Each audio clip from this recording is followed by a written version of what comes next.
Thank you. Thank you. So yeah, I don't have a Windows machine, I have a Linux machine, so it's always a nice surprise that an external display works. So great, it's a good start. Right, so I'm Maciej. I'm going to talk about hybrid recommender systems in Python. And I'm going to start, I'm going to start by saying that I'm a data scientist at List. List is a fashion company. What we do is we go all over the internet and get people's products, fashion products, from all sorts of different retailers' websites, with their permission, by the way. And we take them all together, we aggregate them all in one place, so that at List you can follow your favorite designers and retailers and buy everything in one place and hopefully get a nice experience out of it. And at List, I mainly build recommendations, but I have dabbled in other systems, like both back-end and even front-end. In ancient times, we were a very, very tiny startup, but at the moment, I mostly do recommendations. OK, I'm going to talk about hybrid recommenders, what they are, and why you might want one. Especially if you're small, if you're a startup, you almost certainly want one. OK, so collaborative filtering is the workhorse of recommender systems. Who knows what collaborative filtering is? Most people know what collaborative filtering is, but I'm going to go over it anyway, because it's always useful. So what you do is use historical data on co-purchasing behavior to recommend items to people. So this is the typical way it's expressed, is users who bought X also bought some product Y. So the way you often do it is you express it as a user-item interaction matrix. So the rows are users, and the columns are items. And then if in the first row you've got 1 in the top leftmost corner, that means that user 0 purchased product 0, and then they didn't purchase product 1, and maybe they purchased the last product you have in your database. So that's how we can express a sort of in this case, if you have a binary matrix, that's probably in some sort of interaction, like click or maybe a purchase. And in the simplest case, that's already enough to make recommendations. So basically, you find similar users by calculating distance between the rows that represent them. So in this case, we have, let's say, 3 users. And the first user is not very similar at all to user number 2 because, well, in the entries that we can see, they didn't actually share any purchases. So from that, you can infer that they're not very similar. Whereas the first user and the last user, well, let's say they all made 3 purchases. So out of these 3 purchases, they share 2, don't share 1. So if you want to make recommendations for the first user, well, what you might do is find the last user as the most similar user and then say, well, this product we should recommend to the first user as well because the other very similar user also bought it. So that's the simplest way of doing it. And all you need is this sort of sparse matrix of interactions. So how you would actually do it is you take all the rows and you compute some sort of similarity metric. The easiest one will be cosine distance between the rows. And then you pick out the most similar users and you recommend those items that those users bought that the user you're targeting hasn't bought.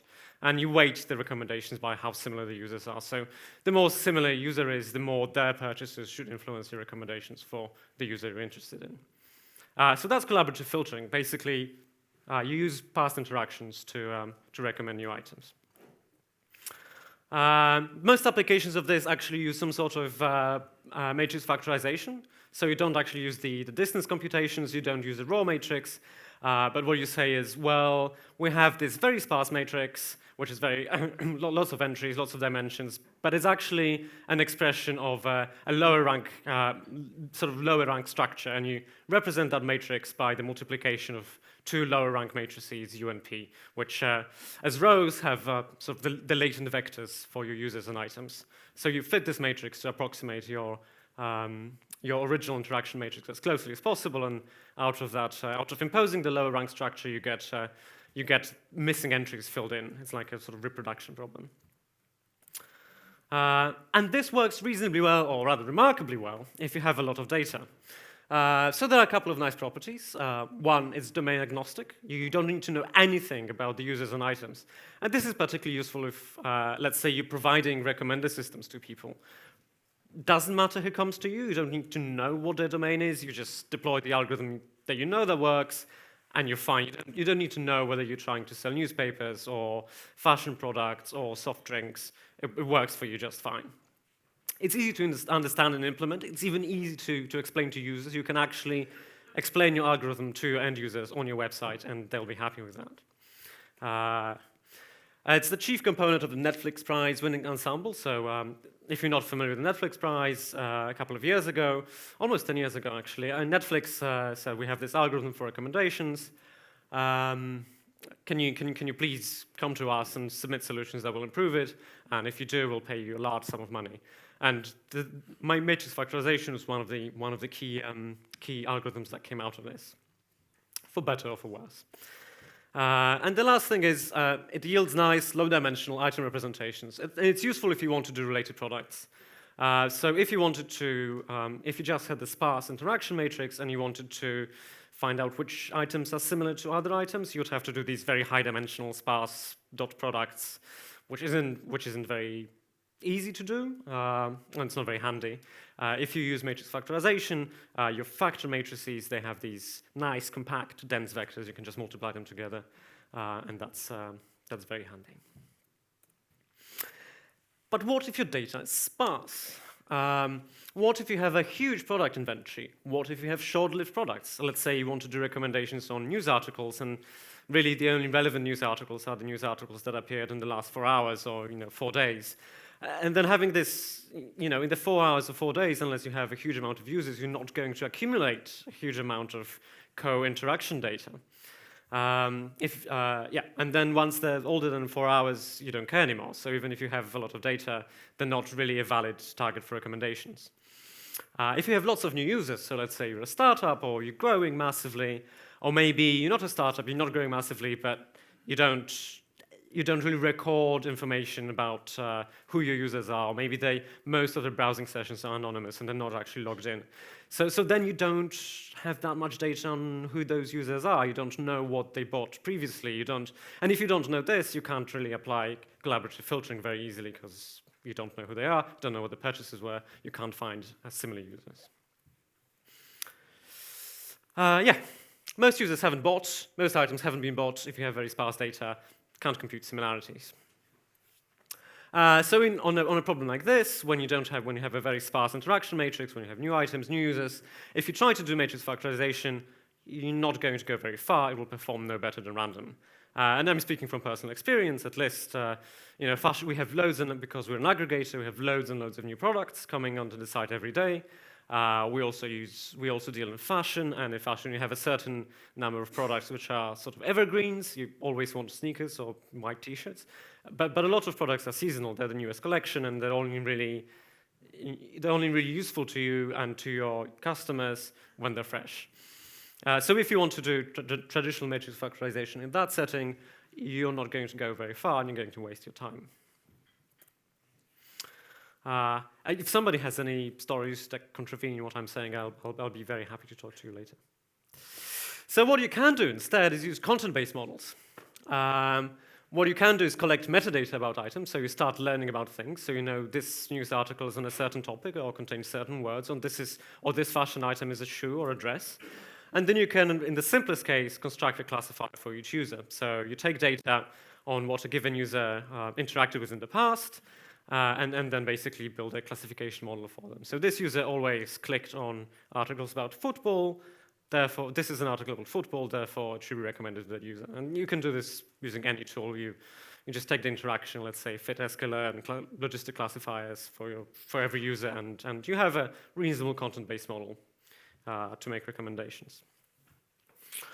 It has a couple of problems. You need to have plenty of data for each user. So if your user is new or they're not logged in, you can't really compute anything for them because you don't know their past interactions. And if you want to compute a model per every user, well, you'd better have a lot of interactions because otherwise there's no data to estimate your models from. If you compute separate models for all the users, there is no information sharing across users. So if, let's say, all people who are interested in football articles, they're also interested in cricket articles, which they're probably not, but they might be. If you fit separate models, there's no information sharing. You cannot share the statistical strength from one user to another. So you have to get lots of data for every user. And the last thing is, if you want to do related products or related articles, it doesn't provide compact representations for item similarity. So then the best you could do, I guess, is some sort of TF-IDF approach. So for articles, you would take the terms and do cosine distance in that space. But it doesn't always work. So this is an example from my domain. So a Gucci evening dress and Givenchy ball gown. They're all, well, reasonably similar things. They're sort of expensive formal dresses you might wear to a ball. So Gucci and Givenchy, they're both expensive designers, so that's a dimension of similarity you should be able to capture. An evening dress and ball gown, they're probably not the same, but they're quite close. They're both things you would wear for a formal occasion. But if you just use a TF-IDF or a term matching model, these are completely dissimilar. They don't share any tokens. And if you just had content-based models, unfortunately, you would have, especially on short documents, you would have to deal with this problem. Maybe on longer documents, you would have some sort of topic models. But on short documents, like product descriptions, you would have this problem. So the solution is use a hybrid model that tries to combine the strengths of collaborative and content-based recommenders. And the disclaimer here is, this is when I try to sell you my own model. So please don't boo me. I think it's a good solution. Please bear with me. So the package is called LightFM. It's a variant of matrix factorization, but instead of estimating latent vectors for every user and every item, we estimate latent vectors for user and item metadata. So let's say I have a Givenchy ball gown, and instead of estimating one latent vector for this, I estimate latent vectors for Givenchy, for ball and for gown, or for some combination of those, and then use those instead. And the benefit then is, in many applications, you will have far fewer features, metadata features, or distinct metadata features that you would have. Did I? Okay. So that is useful because now your interaction matrix, your data, you're using that to estimate a model with far fewer parameters. And that allows you to do things you wouldn't be able to do with traditional matrix factorization alone. But user and item IDs can also be included as your metadata. So then, let's say you would have a Givenchy ball gown. These are your metadata features, but you could also have an ID for that product. And then you would estimate representation for a sum of these parameters. So that's how it works. So we have a Givenchy ball gown. And the latent representation for that product is the element-wise sum of representations of Givenchy ball and gown. And you can do the exact same thing for users. So let's say you have a female user with ID 100, and you basically their representation in your model is the element-wise sum of the representation of female and ID 100. And then the prediction for a user-item pair is given by the inner product of the representation. So you take the two vectors, or you rather take the vectors for one representations, squash them together with a sum, take the user representation, squash them together with a sum, and then take the dot product of those and maybe some sort of link function on top, and that's your prediction, which is very similar to traditional matrix factorization models. For those of you who are more familiar with neural networks, this is basically two independent, fully connected layers, one with user, the other with item features as inputs, and connected via a dot product. So the benefits to this, far fewer parameters to estimate. You can make predictions for new items and new users. So let's say in a traditional MF model, you would have a new item coming in. You don't have any metadata. You just know it's an ID, your max ID plus 1. That's your ID. And can you make recommendations for that thing? Well, you can't. You don't have any past interaction data. You don't have a latent representation for that product, and you won't be able to estimate it for a while until you've accumulated enough data on that product. Whereas with this system, you can get reasonably good representations from the get-go just by taking the metadata of that product, taking their latent representations, and smooshing them together. It captures synonymy. So in the example I gave earlier with evening dresses, if your user interaction suggests that evening dresses and ball gowns are similar things, so let's say sessions that looked at ball gowns also looked at evening dresses, or maybe they bought them together, then that will be captured in the latent space of the metadata embeddings. So that sort of captures that, alleviates that problem with traditional TF-IDF. Produces nice, dense item representations, so you can do your nearest neighbor search in low dimensions. And if you, instead of using metadata features, if you just stick user and item IDs in your feature matrices, it reduces to the standard MF model as a special case.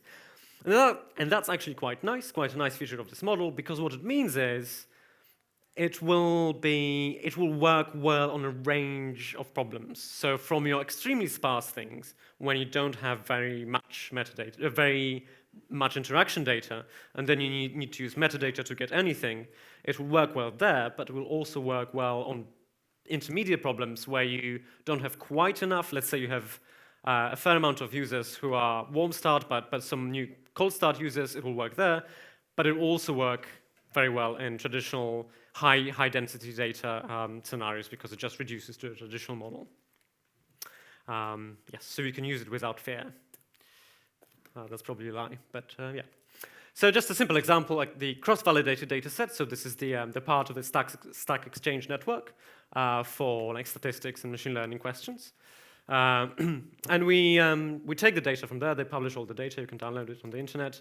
And it's trying to predict which questions will users answer, and trying to basically take a user and try to recommend to them questions that they might be able to post answers for.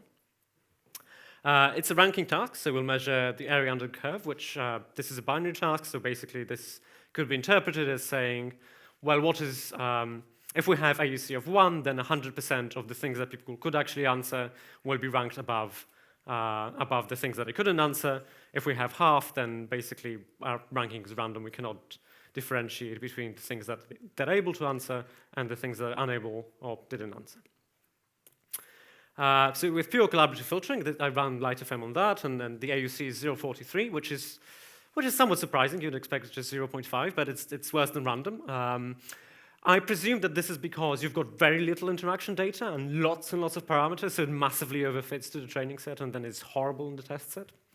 But this would be reproducible if you try to apply traditional MF models to this sort of sparse problem. This is what you'd get. You would get an AUC of 0.5. Your model would be no better than random. Don't bother. A pure content-based solution, and actually performs reasonably well. We just fit a separate logistic regression model for each user. Performs reasonably well. The reason for this is the majority of questions are answered by very highly active users. So there's enough data for every user to tell what they're going to answer, because the majority of questions are answered by a small set of very prolific users. But it does a lot better. But we can do even better with a hybrid model. So with a hybrid solution, we get an AUC of 0.71, which is the best result in this not very scientific comparison. But we also get tag embeddings as an extra benefit. So if you remember, the way you do it is you estimate embeddings, the latent factors for your metadata. In this case, the metadata are the tags that you add to the question. So let's say you have a question on Bayesian methods, and you may tag with MCMC or Bayesian inference.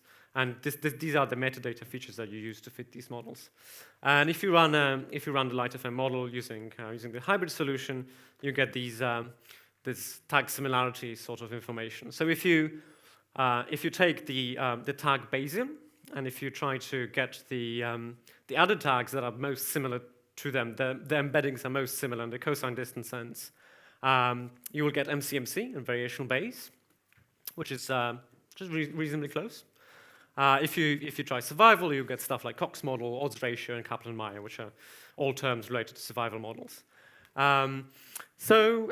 That's quite nice. Let's say if you run the Stack Exchange network, and if you wanted to encourage people to tag the questions well, tag the questions in a way that would allow people to answer them better, you might well use a system like this, where let's say they put MCMC, and then you go, oh, do you want to tag this as Bayesian as well, or do you want to tag this as variational Bayes? And maybe that would lead people to tag questions in a more relevant manner. If you're familiar with NLP results, this is quite similar to word2vec or GLAV or all the other fancy quote-unquote deep learning methods. And that's because they're both essentially matrix factorization algorithms. Word2vec just looks at the word co-occurrence matrix. This looks at the user-generated co-purchase matrix, but the the key of the algorithm is the same, so it's not surprising that you get very similar results. So in summary, if you have lots of new users or new items, you will benefit from a hybrid algorithm. I recommend trying it. And even if you don't face cold start and use Python, you might still want to use LightFM for the following reasons. It's easy to use and sort of sklearn-esque interface. Doesn't adhere to all the norms, but to enough of them that you would find it familiar. So that's how you use it. You install it from pip. You do from LightFM import LightFM. You specify a model object, and then we specify a special loss function that I'll briefly mention later. You specify a learning rate. The model is fit using stochastic gradient descent. You specify a learning schedule. So that's because the model is fit using per parameter learning rates, which give you faster convergence and make them slightly more robust to hyperparameter choices. And you specify the latent dimensionality of your model, and then you just run it. And where interactions is a SciPy sparse matrix, and these are also SciPy sparse matrices, and you can run it on machines with multiple cores, which is also quite nice. Yeah, it's quite fast. It's written in Python. It supports multicore training via Hogwild. Hogwild is, or asynchronous stochastic gradient descent, is basically stochastic gradient descent that exploits the fact that you're dealing with a model that has sparse data. So every parameter is updated. Not every parameter is updated with every example. So basically, you run multiple threads, and they just write to the parameter array without any locking, and that allows you to do it very fast and doesn't really impair performance. So at least we've run this with success without any loss of accuracy on 20 cores, on a big machine with 20 cores, and it does work quite well. It uses learning to rank losses, slightly more than 2, but I'm just going to mention these. So this is while learning to rank. So traditional matrix factorization models, or the ones that sort of field started with, what they did was predict ratings. So in the Netflix prize, you would rate an item on the scale of 1 to 5, and the original model said, we're going to make the recommendations on the basis of predicting these ratings correctly. So you'd output a score from 1 to 5 for a given user item pair, and then you would rank the possible recommendations according to your predicted score.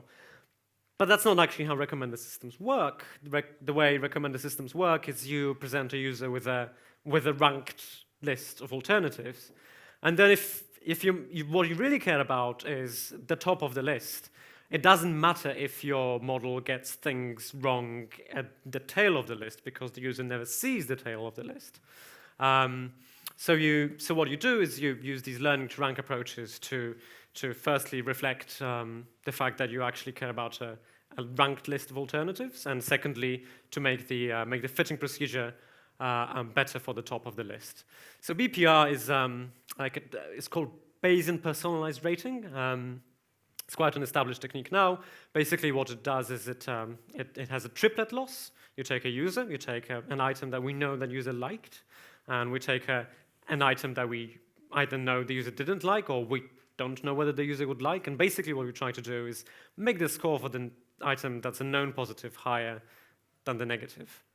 So it has this ordering type of thing. What we care about is that the ordering is right, that we don't invert the ranking. And warp is a slightly more complicated variant on that idea. It's also triplet loss, but it picks the triplets in a very intelligent way. So what it does is take a user and then take an item that we know they liked and sample a random negative item from all the other items, and then say, well, this random item that we sampled, are we scoring it higher than the thing that we know the user liked?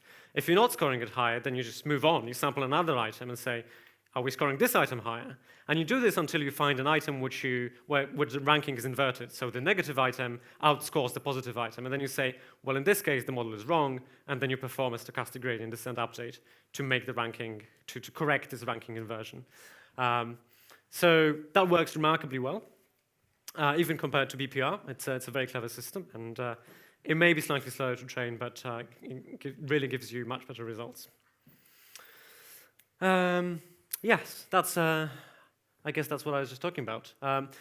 Again, this is from a neural network perspective. A triplet loss is like a Siamese network with shared weights, with triplet loss.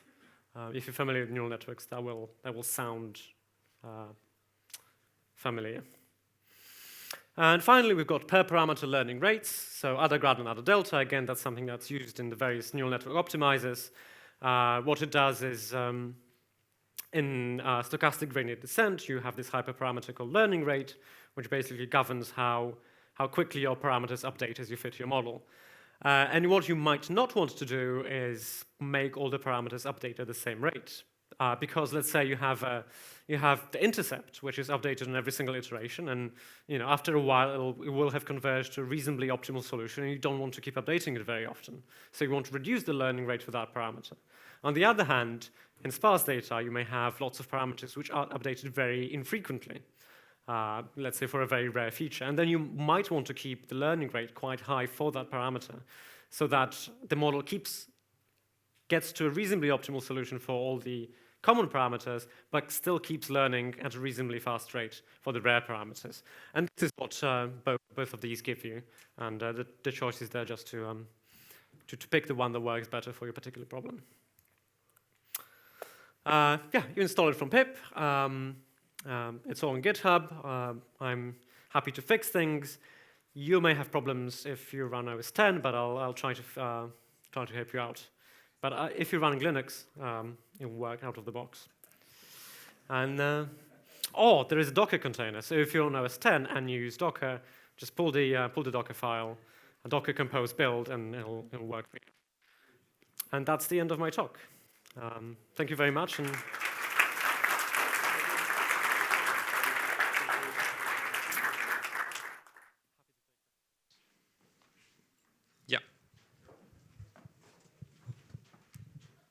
Hi, very nice talk, thank you. Just a simple question. Are you aware of SVD feature?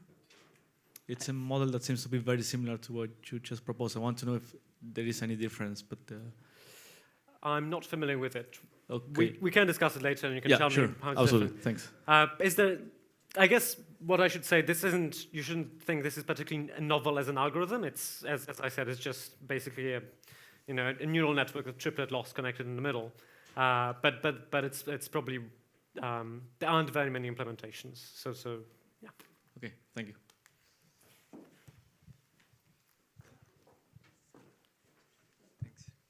Hi, thanks for the talk. I imagine that you have a website which has a JavaScript or Java backend, and you have quite some traffic. So how do you integrate a Python-based recommender system in your website, but also make it scale? Yeah. So what we do actually is we have this. It's a good question. there are two answers to this. So we. There are two systems that we use. One is for ranking. So we have these feeds of products, and we rank them for every user and for every sort of context that they might be in. And the second problem is related products. So we have one product, and you want to find products that are similar in the latent space to that product. And we use a sort of related solution for both. And the way we do it is we fit a model using this algorithm, this implementation, and then we get the parameters out and compute the representations, and we stick them in Postgres. And then in Postgres, we've got loads of custom C extensions, which basically do dot products and nearest neighbor searches in C in Postgres, which sounds scary, but it works remarkably well. I'm happy to talk about that offline. But basically, fit the model in Python offline, then take the parameters out, stick them in Postgres, write some C, and you're golden.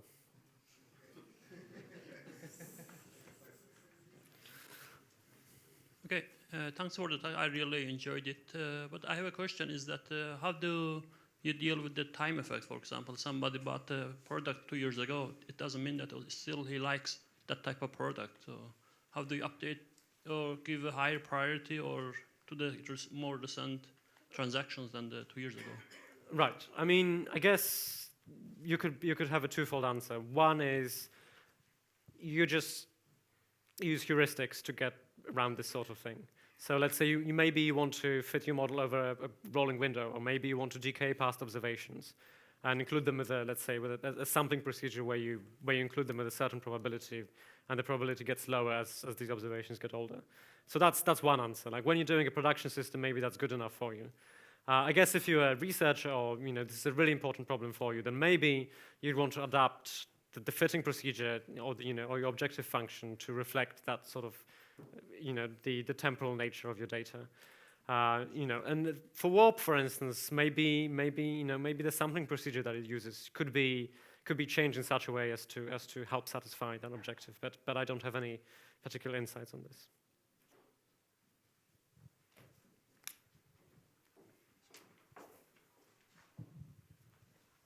Hi, I have a sort of general question about the module and a specific instance of that.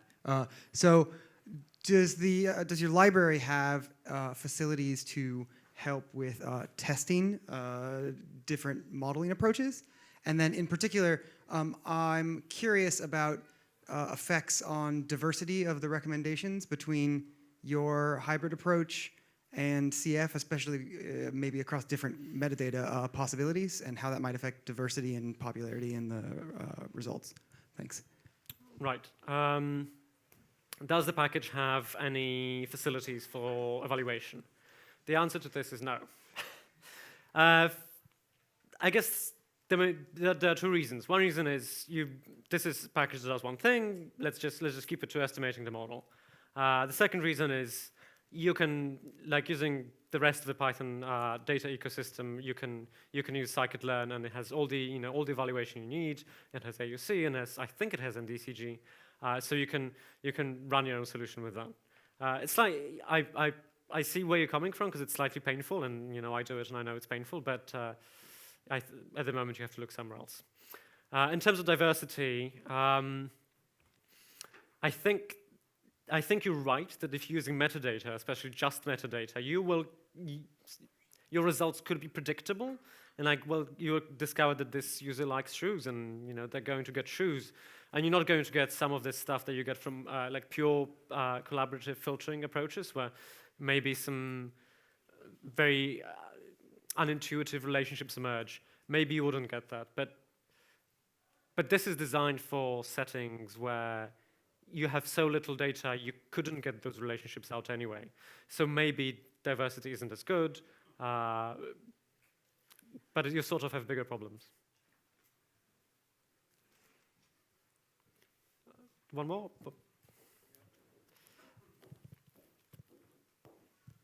Thank you.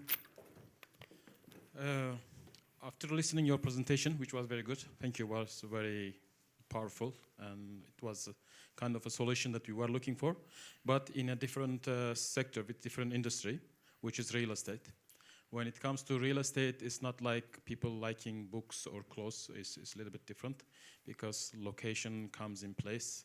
And when location comes in place and you don't just look at an area, maybe a nearby area, some other things come in. What do you think about you being able to use your solution in property portal recommendation? I mean,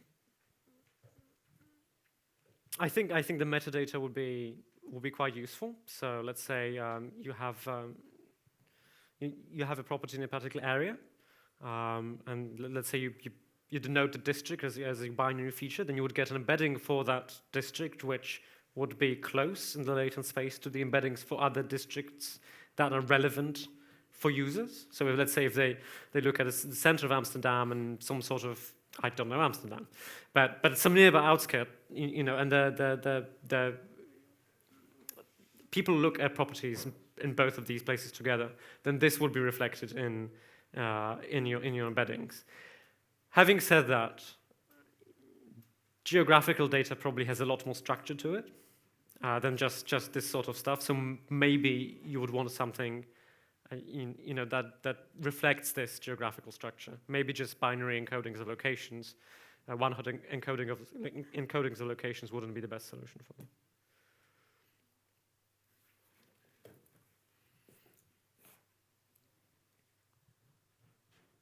Well, let's thank Maciej in this case.